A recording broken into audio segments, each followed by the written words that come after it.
Assalamualaikum warahmatullahi wabarakatuh. Ketemu lagi dengan saya Edi Esa Channel, teman-teman. Hari ini saya mau sedikit coret-coret ya tentang pohon anggur.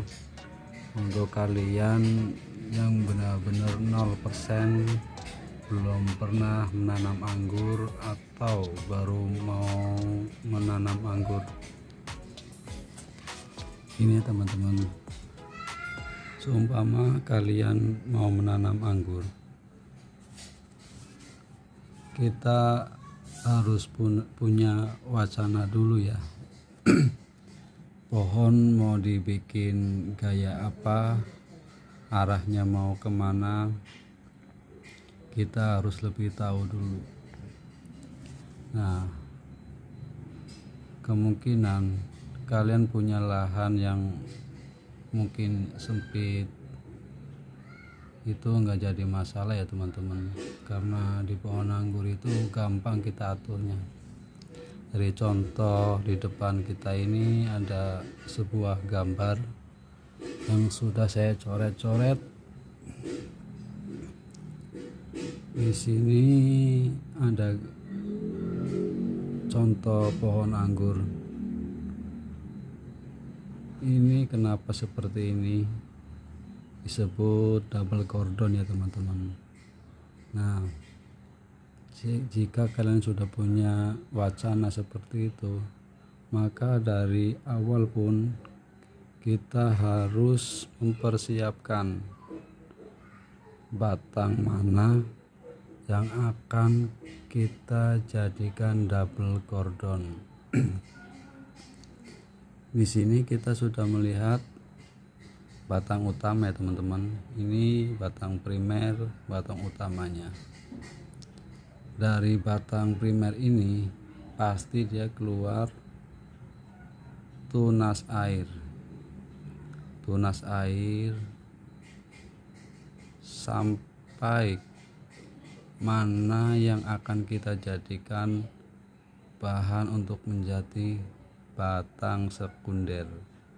Ini yang disebut batang sekunder. Kebanyakan kalau di dunia pengangguran teman-teman, kalau sudah kita tekuk seperti ini sudah dinamakan batang sekunder ya teman-teman. Batang sekunder ini juga bisa dibentuk dari tunas air ataupun matun, tunas batnya. Seperti ini dinamakan sistem Y ya, untuk bahan menjadi bahan batang sekunder double cordon. Kita mempunyai dua badan. Nah ya teman-teman, nanti kalau sudah kita bentuk seperti ini, kita bisa tambahkan, seumpamanya mau pakai tali juga bisa, pakai kawat juga bisa, diarahkan seperti ini ke sini untuk topangan badan sekunder teman-teman. Jadi sangat mudah. Jika sudah seperti itu, nanti di badan batang sekunder ini dia akan muncul tunas-tunas air lah di badan sekunder ini, yang nanti kita akan jadikan bahan batang pembuahan. Contohnya seperti ini, dia tumbuh. Nah, di sini pun dari tersier ini ke tersier yang ini pasti ada jeda. Tidak semuanya kita pelihara teman-teman. Ada yang nanti tumbuh ke bawah, ada yang kita batasi, dan ada yang kita pelihara. Satu jengkal dari tersier utama ke tersier kedua dan seterusnya. Nah, di sini badan sekunder pun harus ada pembatasan teman-teman. Jika kita mengambil untuk dua badan double cordon, kita pastikan jangan terlalu panjang juga biar nanti rapi ya teman-teman. 1,5 meter, 1,5 meter. Kalau lahannya emang sempit ya 1 meter tidak apa-apa. Nah, kalau sudah kita batasi di sini, nanti kalau seumpamanya dia tumbuh lagi, kita batasi lagi, kita potes lagi pucuknya supaya jangan tumbuh. Setelah kita membatasi batang sekunder, kita tinggal konsentrasi ke batang-batang tersier, bakal batang pembuahan teman-teman ya. Kita lajukan ke atas sampai 15 daun. Di 15 daun pun nanti kita potes pucuknya untuk membatasi pertumbuhan dari batang tersier ini ya teman-teman. Di samping mengumpulkan nutrisi untuk batang-batang bahan pembuahan dari tunas air ini, kita juga bisa melihat dan mengharap kerapian dari pohon anggur tersebut supaya tidak begitu semrawut teman-teman. Itulah gunanya ya. Dan nanti di saat pembuahan kita harus pastikan batang tersier ini harus sebesar spidol ini, harus sebesar spidol. Itu potensialnya untuk dia membawa bunga teman-teman ya. Nah, di sini kita bahas yang tentang double cordonnya ya. Di sini saya juga menggambarkan single cordon teman-teman.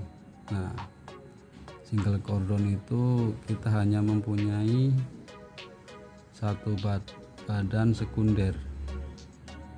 Nah, di sini lebih simpel lagi ya. Kalau mungkin emang terlalu sempit ya seperti ini, kita tinggal arahkan tunas airnya, kita batasi 1 jengkal. Jika ada yang ke bawah kita buang 1 jengkal. Nah, 1 jengkal itu pasti di sini ada ya, makanya kita katakan 1 jengkal pasti ada yang dibuang di tengahnya ini. Nah, untuk pembatasan sekundernya pun sama. Kalau lahannya sempit ya mungkin 1 meter, 1,5 meter, tergantung tempat kalian ya teman-teman ya. Nah, tentang pembahasan tersiernya sudah saya bahas di double cordon, bagaimana cara untuk membuahkannya dan pembatasan tersier ini.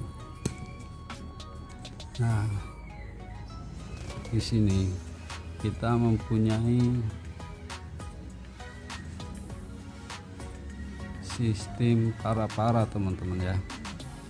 Sistem para-para itu kemungkinan kalian yang punya pohon anggur yang sudah ditanam 1 tahun 2 tahun nggak berbuah, tapi sudah biasanya dibentuk seperti ini, kok nggak berbuah, kita pastikan dulu ini valid anggur impor atau bukan ya. Kita browsing di YouTube di mana ciri-ciri daun pohon anggur impor itu seperti apa. Dari Isabella ya, angguran lokal emang dia cepat numbuh teman-teman. Yang saya temui di sini juga banyaknya yang tidak berbuah sudah 1 tahun 2 tahun. Saya tengok itu Isabella itu dari ciri-ciri daunnya ya bisa hampir sama seperti anggur impor ya, tapi kalau kita balik di bawahnya kita buka itu seperti putih, ada bulu-bulu halusnya, itu Isabella teman-teman. Nah, kita bahas tentang caranya merawat supaya jangan berantakan, ataupun kalian benar-benar menemukan anggur impor tapi tidak berbuah gitu ya, kemungkinan nutrisinya udah terlanjur menjalar kemana-mana, tidak mencukupi, ya mungkin kayak gitu teman-teman.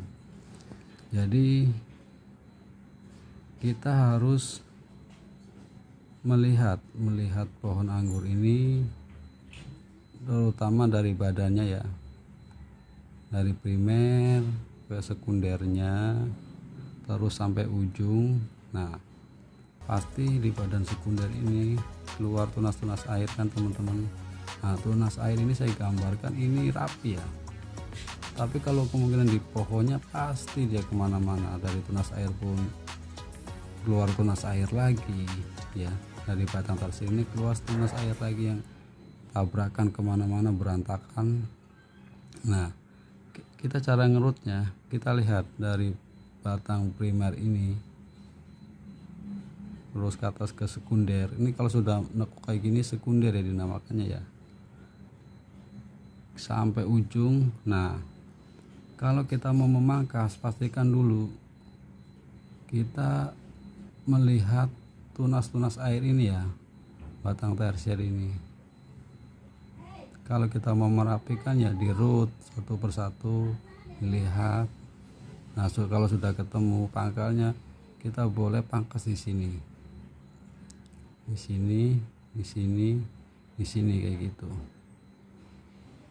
Jangan nanti kalian salah pangkas, malah pangkasnya di bagian sekundernya ini terlalu pendek, nanti rugi teman-teman ya. Jika kalian sekundernya terlalu panjang ke sana pun mungkin pengen ini harus diperhatikan dulu semana berapa jaraknya dari batang primer ini, dari tekukan ini lajunya. Nah, nanti baru kita kira-kira mau diambil 1 meter apa 2 meter baru kita pangkas. Jangan asal pangkas ya teman-teman ya. Untuk cara pembuahannya tadi sudah saya sebutkan di batang double cordon sama single cordon itu ya. Ini sistem para teman-teman, yang kadangan ya emang kita agak sedikit ribetnya karena tinggi ya. Kalau kita mau pangkas, kalau kita mau semprot, kadangan kekurangannya di situ di para. Tapi tetap dia dapat keuntungannya, kita bisa membuahkannya lebih banyak teman-teman ya. Karena dia bisa di sistem seperti tulang ikan seperti ini, kita rapikan jadinya seperti ini terus ya. Mungkin segitu aja videonya teman-teman ya. Semoga kalian juga paham, dan apabila ada salah-salah kata untuk para senior saya juga mohon maaf ya. Semoga bermanfaat teman-teman. Wassalamualaikum warahmatullahi wabarakatuh.